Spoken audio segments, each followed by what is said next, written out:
We are entering stage 4 of a 4-part economic collapse, and I'm going to explain it to you really quickly and easily so everybody gets this. Step 1 is the cushion. That's when everybody's got money and the economy's booming. Coming out of COVID, everyone had extra cash to spend. You had a stimulus check, you had savings built up because all the stores were closed and you couldn't leave your house and you had all this extra money sitting.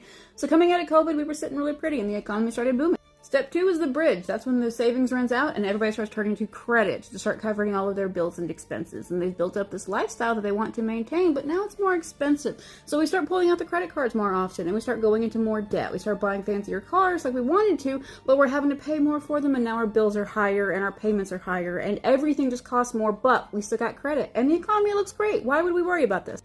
Step 3 is the wall. That's when savings are gone. That's when your credit card debt starts to get to the maximum, when you don't have any more credit limit to spend.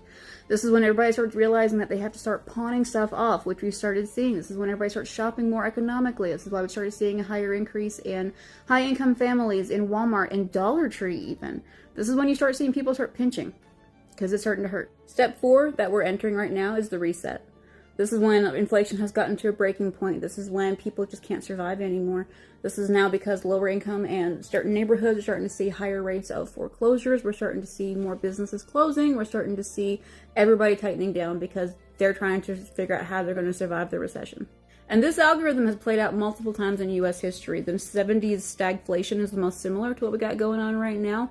But just remember that most of the numbers that we're working off of are before the real pain from the tariffs have hit and before you take into account the cost of gas having risen. This is exactly why 40% of U.S. households wouldn't be able to survive a flat tire right now. They don't have the savings and their credit's completely maxed out. And the summer's only going to get worse. Gas prices always rise in summer, and when you add the Iran war on top of it, they're going to just explode. Not to mention that we're going to start seeing the effects of having been in this struggle start coming through in July. So right now is planting season with farmers, and if the farmers didn't have access to the seeds and the oil and the products and the fertilizers that they needed because of transportation issues and because of shipping issues, because of the oil prices, we're going to start seeing that coming through in July when we have a decrease in available produce and an increase in... And honestly, that goes for most goods. Most goods have to be transported in some fashion, so you're going to start seeing the fallout of those shipping cycles coming through around July. So everything in July is going to immediately, go up 20-ish% minimum.